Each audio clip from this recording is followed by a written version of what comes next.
Dan insya Allah tanggal 27 April ini hari sedekah nasional. Karena memang ini sedekah ini salah satu amal soleh yang memang dianjurkan buat semua orang yang lagi kesusahan. Pada saat susah maupun pada saat longgar.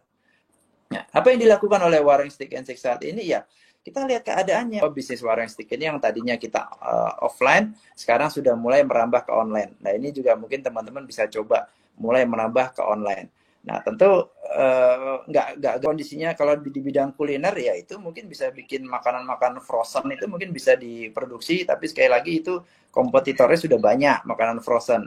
Ya karena itu harus kreatif. Itu kalau di Warung saya lagi mau ngerubah brand image bahwa di Warung itu makan dibungkus. Inilah yang jadi materi promo Warung Steak and Shake. Kenapa di Warung Steak and Shake bayar 3 bisa dapat 5.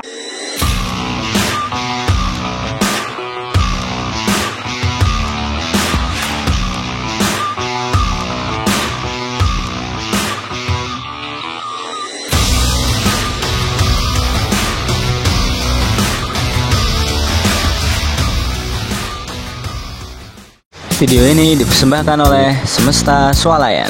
Belanja mudah, harga murah. Golden A, screen anti radiasi, monitor TV dan komputer. Assalamualaikum warahmatullahi wabarakatuh. Alhamdulillah live streaming online. Biasanya kalau habis setel video ada tepuk tangannya rame itu. Weh, nah ini saya nggak dengar tepuk tangannya tapi ya udah. Anggaplah pada tepuk tangan. Jadi semangat, makin semangat saya ketika menceritakan tentang Warung Steak and Shake. Selamat berpuasa dulu buat teman-teman semua yang menjalankan ibadah puasa. Senang sekali keberkahan di tengah pandemi ini kita masih bisa ketemu dengan bulan Ramadan. Ini kebahagiaan, kita mesti benar-benar bersyukur. Banyak orang ketika sudah mendekati bulan Ramadan ternyata nggak nyampe. Entah itu sakit, entah itu ada yang meninggal dan lain-lain.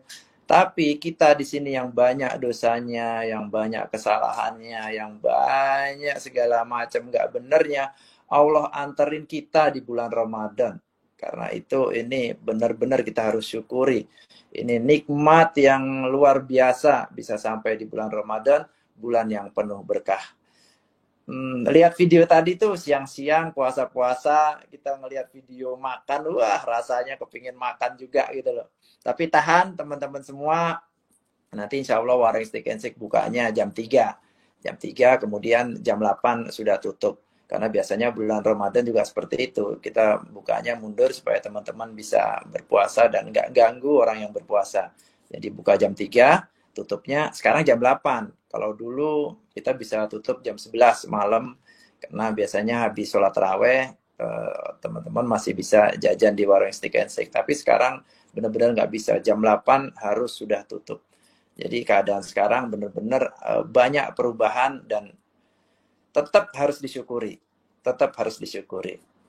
Kembali ke tema kita, yaitu nanti kita di akhir-akhir ada tanya jawab sedikit, tapi mohon maaf saya nggak bisa jawab semuanya karena banyak sekali pertanyaannya, ada 17 pertanyaan, tapi nanti akan saya ambil beberapa aja. Mudah-mudahan sudah mewakili semua pertanyaan dari teman-teman semua. Kita punya tema bongkar rahasia marketing langit di masa COVID-19.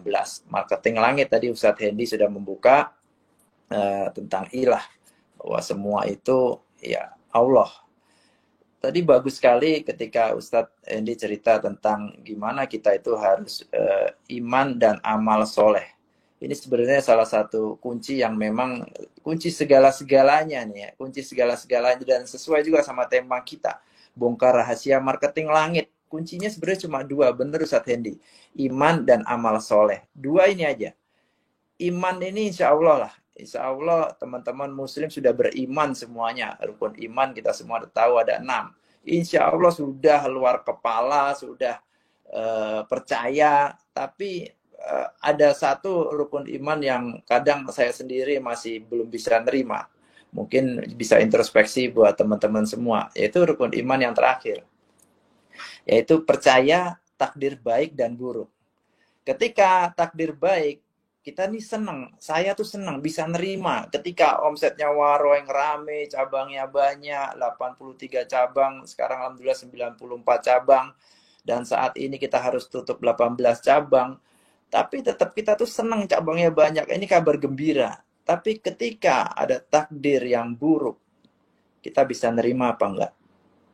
Ayo kita introspeksi diri masing-masing. Ketika ada takdir pandemi virus corona, kita bisa nerima atau enggak? Ketika dalam hati kecil kita ada sedikit aja, kita nggak bisa nerima. Wah, ini nggak bener nih. Saya baru mau mulai usaha, udah saya siapin 2 bulan, kok tahu-tahu ada virus corona. Wah, nggak bener nih. Itu udah nggak nerima loh. Itu bahaya tuh. Karena kaitannya iman nih. Ini nggak main-main nih. Kaitannya iman nih. Takdir baik, takdir buruk. Takdir baik kita bisa nerima. Tapi ketika takdir buruk jatuh ke kita, ini yang bahaya nih. Ini yang bahaya. Karena itu saya terus belajar. Saya terus merenung. Saya ajak seluruh keluarga saya kesempatan seperti ini. Alhamdulillah nih Ustadz Hendi, kesempatan kayak gini nih. Saya bisa sholat tarawih di rumah. Dan saya senangnya diimamin oleh anak saya yang alumni pesantren Darul Quran. Jadi bacaannya alhamdulillah setiap hari ganti-ganti. Jadi kita sambil belajar, sambil ngafal Quran, sambil benerin nih. Kemarin mulai dari 4 surat pilihan dulu. Nanti pokoknya tiap sholat tarawih harus ganti-ganti terus. Juga yang imamin. Terus kemudian tiap habis subuh kita ada tasmi, baca Quran. Anak saya yang kedua gantian, Caca. Caca nih alumni pesantren juga, alumni pesantren di rumah Tafidku. Jadi senang nih punya anak-anak, ternyata punya anak-anak yang pada belajar ngafal Quran, belajar ngaji, bacaan Qurannya bagus. Ini kebahagiaan bener. Jadi orang tua jangan segan-segan masukin anaknya ke pesantren Quran, Darul Quran atau pesantren Sahabatku atau pesantren Quran yang lain. Ternyata banyak hikmahnya ketika kondisi seperti ini. Nah, jadi kita mesti benar-benar meyakini nih, keimanan nih kaitannya rukun iman loh, bukan yang lain-lain loh. Kita nih rukun iman dan amal soleh kan tadi, iman dan amal soleh. Iman yang lain-lainnya insya Allah kita percaya. Percaya sama Allah Subhanahu Wa Taala percaya sama Rasulullah percaya kitab-kitab percaya. Semuanya kita percaya. Tapi giliran iman yang terakhir, percaya kepada takdir baik dan buruk. Takdir yang buruk ini yang sangat-sangat sulit buat kita benar-benar, ya Allah saya terima benar ini. Saya terima benar, atau kalau bahasanya Ustadz Yusuf, bersahabat dengan pandemi. Karena kalau kita bersahabat, kita tuh jadi belajar, kita jadi nerima, kemudian ya kita nerima. Jadi akhirnya, oh kita harus gini. Akhirnya kreativitas itu keluar. Nah ini belajar di tengah pandemi. Oke, yang pertama tadi kita harus yakin dulu bahwa iman ini harus kita benerin dulu. Kalau emang salah ya kita introspeksi diri, kemudian kita benerin dulu. Sampai kemudian kita benar-benar yakin saya bahwa ini tuh dari Allah Subhanahu Wa Taala dan saya nerima 100% saya nerima, nggak ada nggeresulo. Apa nggeresulo itu? Mengeluh. Nah, bahasa Indonesianya mengeluh atau nggak terima begitulah, nggak ada. Udah benar-benar kita nerima 100%. Alhamdulillah kita dapat ujian pandemi virus corona dan kami menerima. Insya Allah kalau kita udah nerima, yang dari sisi iman kita udah benar tuh. Nah sekarang tinggal yang kedua tuh, kata Ustadz Hendi tadi, iman dan amal soleh dibenerin tuh. Ini kan kita kaitannya mau mengundang marketing langit kan, mengundang marketing langit di masa COVID, marketing langit. Seperti kita tahu, pandemi corona ini dari Allah Subhanahu Wa Taala sejatinya, bukan dari mana-mana tuh. Jangan percaya dari ada yang bilang dari Bill Gates, ada yang bilang dari Cina, dari Amerika segala macam. Enggak, sejatinya tuh dari Allah Subhanahu Wa Taala. Kalau kita meyakini semua yang ada di dunia ini sejatinya karena Allah Subhanahu Wa Taala. Karena itu, ketika kita sudah meyakini bahwa semua dari Allah Subhanahu Wa Taala, ya kita kembalikan lagi ke Allah Subhanahu Wa Taala. Kita nerima, ya Allah, memang ini dari Allah. Kemudian ya kita minta sama Allah.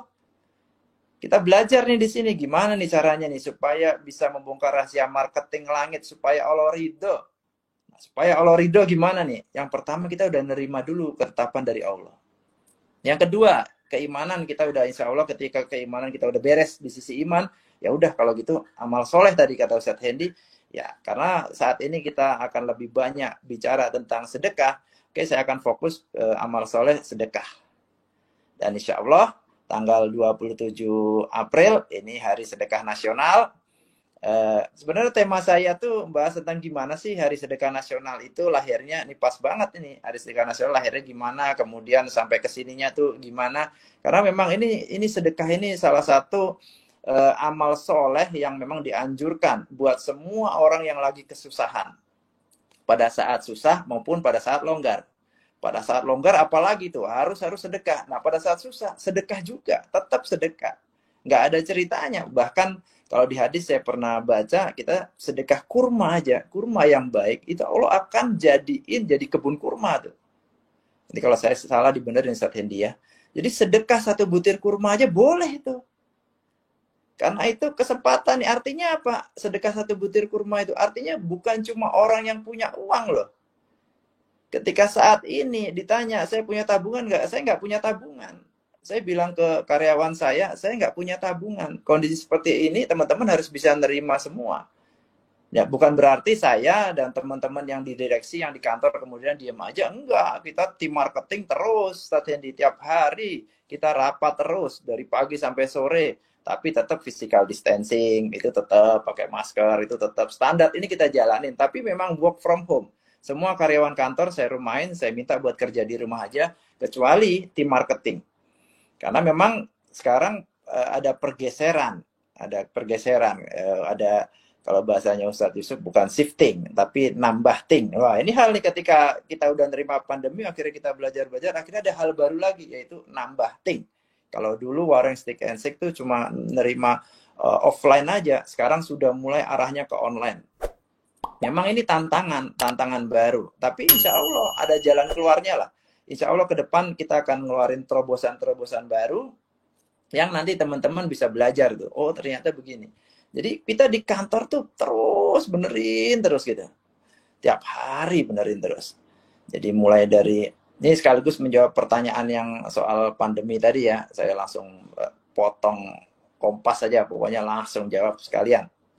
Nah, apa yang dilakukan oleh Warung Steak and Shake saat ini ya, kita lihat keadaannya. Kalau memang harus tutup ya kita tutup. Kayak misalnya ada satu outlet kita di Pekanbaru itu masuk zona merah dan pemerintah harus tutup itu. Ya udah nggak ada pilihan, tutup ya tutup, kita tutup. Terus karyawannya gimana? Ya kita rumahin. Tapi saya bilang ke teman-teman, ketika ini bisa buka lagi, saya panggil lagi. Jadi ini di rumah itu sifatnya sementara. Bukan selamanya, enggak. Dan saya ya sebagai ownernya, saya optimis, saya punya harapan yang besar bahwa ini akan segera selesai. Dan Warung Steak and Shake akan bisa besar lagi. Ini penting.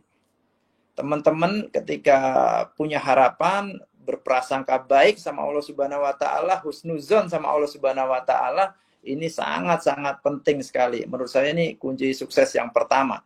Nggak boleh nih kita punya mikirnya, wah ini gagal nih usaha kita, nggak bisa nih, nggak bakat nih saya nih, udah nggak bisa beneran. Karena Allah itu menurut prasangka hambanya, ketika hambanya itu berhusnuzon sama Allah Subhanahu wa taala, yakin bahwa ini cepat selesai, yakin bahwa usaha kita akan berkembang, akan bisa, tadi seperti di video saya, akan bisa tumbuh nasional, akan buka di seluruh Asia, insya Allah jadi. Insya Allah jadi. Nah, kembali ke amal solehnya, sedekah. 27 April Hari Sedekah Nasional. Insya Allah, ini udah yang ke-10 ya, udah yang ke-10. Yang awal-awal dulu memang saya niatin nih buat apa ya bahasanya ya, marketing langit, berarti mungkin dalam tanda kutip tuh ngelobi Allah. Saya ngajak ke teman-teman dulu awalnya cuma di karyawan aja, ayo kita sehari deh kita sedekah. Kapan tuh? Ini sebenarnya nggak ada nih waktunya, kenapa harus 27 April dan lain-lain, nggak ada. Sedekah tuh silakan teman-teman mau sedekah kapan aja, tiap hari lebih bagus gitu loh, nggak ada hubungannya kenapa harus 27 April. Tapi kebetulan dilalah 27 April 10 tahun yang lalu itu pas saya punya pikiran sama istri saya punya momen, kita sedekah yuk bareng-bareng, kita ingetin karyawan, kita ingetin supplier. Jadi saya ngajak semua tuh buat kita bareng-bareng sedekah. Kan yang ngasih rezeki kita nih Allah Subhanahu wa taala. Kita udah dikasih 365 hari. Mosok sih 1 hari aja buat Allah Subhanahu wa taala kita masih nggak ikhlas, masih nggak ridho, udah dikasih 365 hari. Nah, itulah yang awalnya kemudian saya, udah ayo kita sedekah. Nah, pada saat itu memang awal dulu 10 tahun yang lalu saya masih sendirian. Karena memang saya mulainya udah gerakin karyawan dulu deh. Ngajak karyawan sedekah, kemudian kalau karyawan tuh ya misalnya gajinya karyawan pada hari itu, tanggal 27 April, ayo sedekah. gaji karyawan. Nah, kemudian tahun kedua mulailah berkembang. Tahun kedua mulai saya mikir, kok kalau gerakan ini cuma saya sendiri kayaknya nih segini-segini aja kan kekumpulnya, jadi nggak optimal. Kenapa nggak kita ngajak pengusaha yang lain? Nah, pada saat itu eh, saya dekat sama Mas Mono kan, kemudian saya ajak Mas Mono dengar juga, kemudian kita ngobrol-ngobrol-ngobrol, bagus ini keren, ya udah kalau gitu saya join. Nah, ketika itu Mas Mono yang pertama kali join di Hari Sedekah Nasional yang kedua. Nah, kemudian pada saat itu juga eh, saya sama Mas Mono yaitu diundang Ustadz Yusuf Mansur di acara di TV TPI kalau nggak salah ya, subuh-subuh itu, kemudian saya diminta testimoninya. Nah, pada saat itu kesempatan saya cerita, ini kita udah melakukan Hari Sedekah Nasional, kita udah jalanin, kemudian kita sedekain omsetnya satu hari buat Allah Subhanahu Wa Taala. Nah, kemudian pada saat itulah Hari Sedekah Nasional itu, kemudian Ustadz Yusuf Mansur jelasin tuh, ayo teman-teman pengusaha semuanya pada sedekah 27 April. Nah, akhirnya mulailah gerakan Hari Sedekah Nasional itu makin luas ketika Ustadz Yusuf Mansur menyampaikan di TPI. Nah, jadi dari saya, kemudian ke Mas Mono, kemudian ke pengusaha-pengusaha yang lain, kemudian mulailah kita mulai mikir, wah ngajak siapa lagi ya? Wah supplier deh, supaya masa sih supplier nggak mau ikutan. Nah, akhirnya warung ngajak supplier, ya ayo supplier siapa yang mau ikutan sedekah pada hari itu, boleh deh sedekah omset atau sedekah keuntungan, terserah gimana lah, yang penting nggak memberatkan. Nah, mulailah supplier pada ikutan. Jadi akhirnya gerakannya nih sedekah nasional makin luas kemana-mana. Nah, kemudian mulai kepikiran lagi, biar makin besar lagi gimana? Ya udah pengunjungnya aja sekalian. Nah, tim marketing ngusulin pengunjungnya sekalian. Nah, akhirnya pengunjung kita ajain juga buat sedekah. Ya teman-teman yang pada datang makan di warung Stick and Shake, ketika bayar, kasirnya nih minta ke pengunjungnya, ini kembaliannya mau disedekahin nggak? Jadi ditawarin sekalian, dan akhirnya kan kembaliannya berapa, 1.000, 2.000, tapi kalau kali berapa ribu orang kan gede juga. Nah, akhirnya pengunjungnya ikut partisipasi juga. Jadi alhamdulillah tuh hari gerakan sedekah nasional yang kedua, ketiga akhirnya makin luas, makin lebar, dan kemudian akhirnya alhamdulillah sampai hari ini kita udah memasuki Hari Sedekah Nasional yang ke-10. Insya Allah deh, saya pada kesempatan ini ngajak teman-teman semua, baik yang luang rezekinya maupun yang lagi kesulitan, ayo nggak usah takut deh, nggak usah khawatir. Orang sedekah itu nggak ada yang miskin. Insya Allah sedekah apa aja tuh nggak akan ngurangin harta kita. Kayaknya ada hadisnya tuh, nanti biar Ustadz Hendy cerita tuh, bahwa sedekah itu nggak bikin kita miskin, sedekah itu makin kita kaya. Kalau teman-teman perhatiin, orang-orang terkaya di dunia itu sedekahnya gede-gede semua loh. Bill Gates, Warren Buffett itu sedekahnya, wah gede-gede itu, ada yang 85%, 75%. Tapi coba lihat datanya, orang terkayanya tiap tahun dia terus, nggak berubah. Artinya apa? Sedekah tuh nggak bikin kita miskin. Nah, itulah akhirnya, ayo kesempatan deh, saya udah makin semangat lagi nih, semuanya kita ajakin sedekah. Nah, kebetulan pada tahun ini kita kan lagi menghadapi COVID-19. Karena itu saya setuju sekali ketika PWPA Darul Quran buat Hari Sedekah Nasional buat melawan COVID-19. Momennya pas banget ini. Karena itu ayo teman-teman. Terus pertanyaan lagi, terus sedekahnya gimana nih? Sedekahnya mau kemana? Ya terserah, udah mau kemana aja. Kita nggak ngambil sedekah, nggak mau sedekah, mau ke PPPA ya bagus, karena bisa dipercaya. Kalau kita bingung mau sedekah kemana, nah kalau saya sendiri ya saya pasti mikirin sementara ini saya fokusnya di sekitar saya dulu, orang terdekat dulu, keluarga dulu, yang paling dekat dulu. Nah kemudian juga ada teman-teman pengusaha juga yang kemarin Arfa itu mau sedekah ke rekanan teman-teman yang pada buka potong rambut dan nggak jalan, mau sedekah ke sana, silakan. Kemana aja sedekahnya. Tapi yang penting ayo kita bareng-bareng sedekah. Dan insya Allah nanti pas hari hanya 27 April sore, nanti akan didoakan oleh Ustadz Yusuf Mansur bareng-bareng kita semua deh. Karena doa sebelum menjelang buka puasa itu insya Allah kabul doanya. Tapi nanti doain bareng-bareng sama Ustadz Yusuf Mansur. Nah, jadi itu soal sedekah. Dan sedekah ini amal soleh yang luar biasa. Menurut saya luar biasa dahsyatnya, keberkahannya bukan cuma di akhirat tapi juga di dunia. Banyak orang sih yang mikirnya kok sedekah ngarep dunia sih. Ini sih gimana ya jelasinnya ya. Kalau kata Ustadz Yusuf sih, ya kita sedekah-sedekah aja, tapi kemudian doa minta gitu loh. Tapi ya mau percaya atau enggak, kalau saya sih termasuk orang yang percaya, kalau saya. Jadi termasuk istri saya juga, apapun itu ketika ada hajat apapun, selalu bersedekah. Misal ada anak sakit gitu ya, anak sakit itu kadang-kadang kan kita, wah langsung ke dokter aja. Kalau alhamdulillah kalau istri saya itu sedekah dulu. Kadang beli makanan, dibungkus-bungkusin plastik-plastik, kemudian dibagi-bagi di jalanan gitu. Pulang itu ya alhamdulillah sembuh aja itu. Sehari 2 hari udah langsung sembuh. Jadi ya ini mungkin salah satu keberkahan di dunia. Walaupun Allah pasti siapin keberkahan di akhirat yang nilainya, wah itu pasti berlipat-lipat lagi dan kita nggak akan tahu nilai di akhiratnya. Tapi yakinin bahwa teman-teman sedekah itu insya Allah keberkahannya, kalau saya pribadi, bukan cuma di akhirat, di dunia pasti Allah akan kasih. Ada satu cerita soal sedekah. Ini saya sering share ketika saya ada seminar-seminar saya, ada sharing bisnis, itu saya akan share cerita ini, yaitu teman-teman kan tahu saya usaha itu pertama memang warung stick and shake, kemudian berkembang lagi ke bebek goreng Haji Selamat. Nah, saya ini kerjasama dengan bebek goreng Haji Selamat, kemudian saya buka di Jogja, saya buka di Malang, buka di Lampung, di Depok, dan di Kelapa Dua. Nah, awal-awal ketika saya buka bebek goreng, saya itu kan pelanggan tetap bebek goreng Haji Selamat. Tapi saya tuh, Pak Budi, Assalamualaikum. Nah, Mas, ya.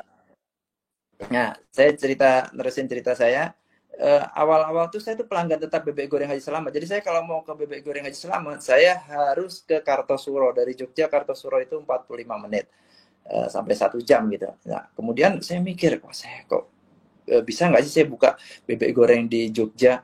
Nah, kemudian mulai cari-cari jalan segala macam, tapi nggak ketemu itu aksesnya. Nah, sampai kemudian tahu-tahu ada tablik akbar, Ustadz Yusuf datang ke Jogja. Ustadz Yusuf datang ke Jogja. Nah, kemudian saya sama istri saya datanglah ke tablik akbar itu tahun berapa ya lupa saya. Pokoknya awal-awal warung stick and shake lah, mungkin 10 tahun yang lalu lah kira-kira gitu ya. Nah, saya datang ke tablik akbar, kemudian Ustadz Yusuf cerita tentang sedekah. Dan ini bikin saya sama istri saya benar-benar termotivasi itu. Wah, kayaknya bisa nih kita nih kan dari dulu nih kok susah banget ya berkembang. Udah coba deh kita sedekahin deh. Apa nih sedekahnya nih? Kita dulu, alhamdulillah kita udah bisa beli mobil Kijang ya, Kijang lama gitu ya. Kijang apa itu? Pokoknya Toyota Kijang lah. Nah, kemudian ketika dulu ferry batik itu, ferry banget Jogja itu yang panitianya, kemudian saya sama istri saya nulis, wah sedekahin mobil aja. Dengan harapan kepingin punya mobil yang lebih bagus lagi. Pingin niatnya gitu tuh, pingin punya Alphard. Dulu kan Alphard lagi top-topnya itu. Pingin banget punya Alphard, karena kan saya keluarganya besar. Ya udah, bismillah, sedekahin aja. Mudah-mudahan ini bisa jadi motivasi teman-teman semua. Saya sedekahin mobil Kijang saya. Kemudian, ya udah saya sedekahin aja, saya pulang. Kemudian istri saya di kajian itu, kemudian saya pulang. Kemudian beberapa waktu kemudian kajian lagi, beberapa kali kajian lagi, saya datang lagi sama istri saya. Dan saya memang datangnya naik motor, memang mobil udah nggak punya. Saya sama istri saya ya datang ke kajian yang Ustadz Yusuf ya naik motor. Nah, kemudian panitianya pada saat itu, ayo mas ikutan makan sama Ustadz Yusuf. Ya udah, kita makan kan, makannya gudeg tuh di pinggir jalan kaki 5. Ferry pasti ingat. Makan di pinggir jalan kaki 5. Ya, kemudian mereka semua pakai panitia, pakai mobil semua. Lah saya sama istri saya terakhir naik motor. Ustadz Yusuf dan panitia udah pada makan, saya datang naik motor. Pada saat itu tuh Ustadz tuh kayaknya kasihan tuh ngeliat saya, kayaknya tuh kasihan. Terus kemudian wah mungkin punya perasaan gimana gitu loh, tadinya punya mobil malah disedekahin, akhirnya naik motor. Nah, ketika saya parkir gitu, kemudian makan selesai, kemudian Ustadz Yusuf, mas saya bonceng aja deh naik motor. Mungkin saking nggak enaknya Ustadz Yusuf ya, tapi istri saya nggak mau. Jadi ya udah, akhirnya saya tetap pulang boncengan naik motor. Sampai tuh saya ingat tuh saya pernah bilang ke ketuanya Darul Quran di Solo itu ya, Pak Adib itu, dibalikin aja Pak Jadib apa mobilnya, kasihan itu malah naik kemana-mana naik motor gitu. Tapi ya alhamdulillah ini cerita ini mudah-mudahan bisa menginspirasi teman-teman semua. Nah, kemudian beberapa saat kemudian nggak tahu ini kan Haji Selamat ini susah nih ya, apa orang mau kerja sama teman-teman kalau mau buka Haji Selamat itu nggak segampang yang teman-teman bayangin. Nah, akhirnya gimana ceritanya? Akhirnya ternyata nyambung itu. Adik saya itu yang paling kecil itu kenal deket sama anaknya Pak Selamat, nyambung ngobrol. Akhirnya Pak, saya dan istri saya bisa buka bebek goreng Haji Slamet yang pertama di Jalan Gejayan. Nah, itu pertama bisa buka di Jalan Gejayan, dulu modalnya sedikit, kemudian kita buka gitu ya, tempatnya juga nggak terlalu besar gitu ya, modalnya sedikit, dan alhamdulillah kita jalan buka. Nah, awal itu emang agak berat, tapi kemudian lama-lama baru jalan 6 bulan itu alhamdulillah sudah BEP. Dan ketika BEP, wah, saya sama istri saya udah senang banget tuh. Mulai istri saya ngitung-ngitung, wah, luar biasa ini ya.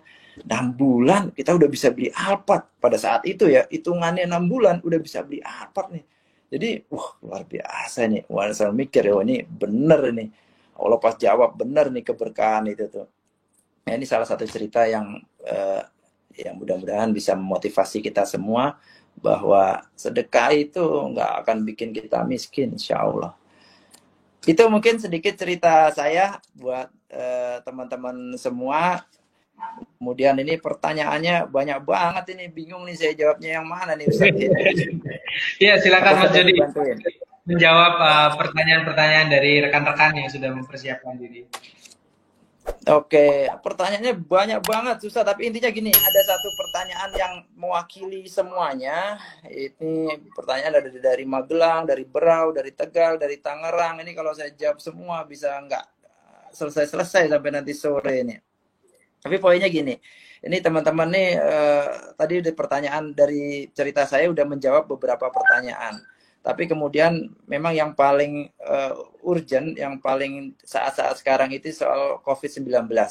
Jadi teman-teman yang lagi pada bisnis, segala macam, baru mulai bisnis, kemudian kena COVID-19, ini gimana nih? Warung Steak juga gimana? Ya mungkin saya lebih banyak sharing aja. Tadi saya udah ngawalin ya bahwa bisnis Warung Steak ini yang tadinya kita offline, sekarang sudah mulai merambah ke online. Nah ini juga mungkin teman-teman bisa coba mulai merambah ke online. Nah tentu nggak gampang ya dari offline ke online. Seperti kayak Warung Steak ini kan tempat jajan, bukan makan ya. Terus kemudian di warung itu pakai hot plate ya, piringnya pakai hot plate. Jadi kalau buat dibungkus di rumah itu agak susah tuh, karena teman-teman senang makan di warung steak tuh ada dagingnya di hot plate, dikasih kuah, keluar asapnya itu loh Ustaz. Wah ini yang disenangin sama teman-teman ini. Nah ini yang bisa didapetin.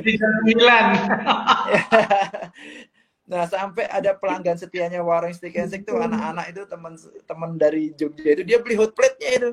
Beli hot plate-nya di rumah dipanasin sendiri, beli sticknya dibungkus, kemudian ditaruh di hot plate. Jadi mereka kreatif bener tuh.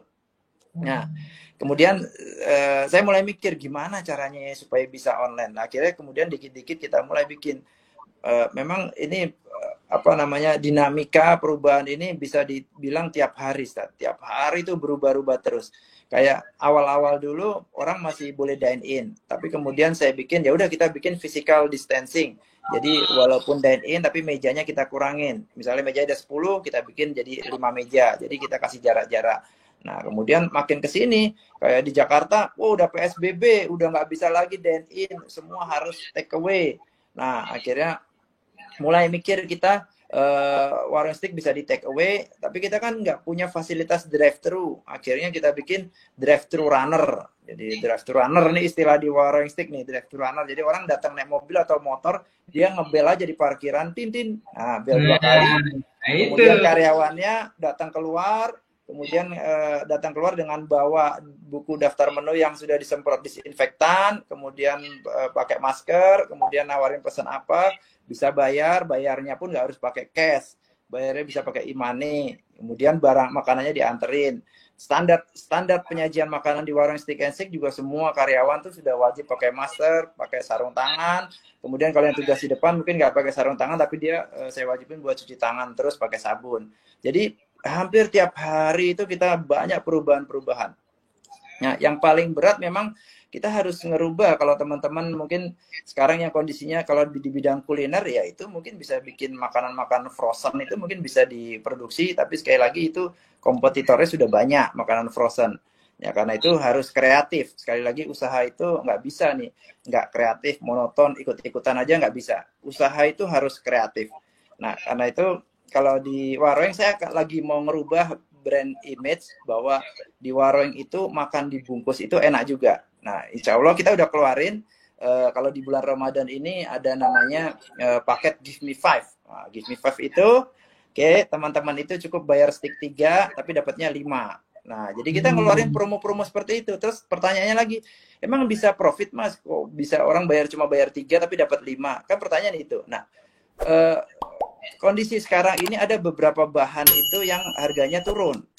Ya, kalau teman-teman perhatiin di tiap daerah mungkin beda-beda, tapi kalau di Jogja, di Jakarta itu harga ayam itu bisa turun kalau nggak salah sampai 25%-nya atau 10.000 lah kira-kira. Nah, penurunan harga ayam itu yang bisa jadi materi promo buat teman-teman. Nah, inilah yang jadi materi promo Warung Steak and Shake. Kenapa di Warung Steak and Shake bayar 3 bisa dapat 5? Nah, itu karena ya itu tadi ada chicken yang harganya murah. Nah, kemudian yang lagi mau kita kembangin makan di rumah itu tetap enak. Artinya gini, nggak usah pakai hot plate itu masih bisa enak juga. Kita akan bikin, saya bikin warung delivery. Jadi selain ada kita take away-nya lewat ojol, kita juga bikin warung delivery. Kelebihannya apa warung delivery? Orang order, orang telepon itu bisa langsung ke outletnya Warung Steak and Shake. Nah, kemudian masuk ke outlet, langsung dibikinin, langsung dibayar, kemudian langsung dikirim sama karyawan kita. Nah, otomatis kan sticknya ini sampai ke rumahnya teman-teman lebih hangat.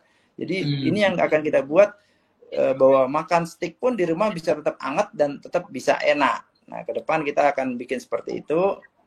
Jadi banyak terobosan-terobosan baru yang insya Allah kalau kita bersahabat sama pandemi ini, kita peka, kemudian kita ngelihat di sekitar kita, karena bisnis itu kan sebenarnya soal kita ngelihat aja nih di sekitar kita, apa sih yang dibutuhin, atau saya pribadi misalnya, apa sih yang saya butuhin.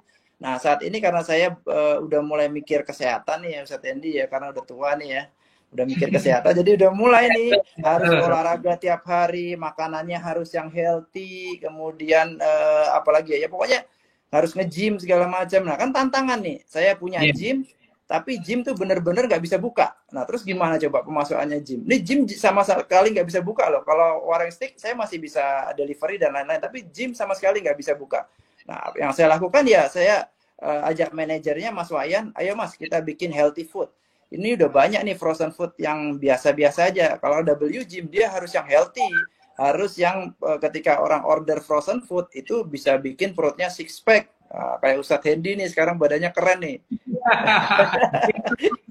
Nah, jadi kreatif kita keluar terus. Ya, alhamdulillah mungkin ini juga jadi kreativitas dan lain-lain ini keberkahan setelah mungkin teman-teman semua itu jalanin amal soleh, diantaranya sedekah. Dan nanti akan banyak amal soleh yang lain yang akan dibahas oleh Pak Budi, kemudian guru saya, Mas Dewa. Ini banyak sekali amal soleh, saya sedikit aja dari sisi sedekah. Begitu Ustadz Hendy.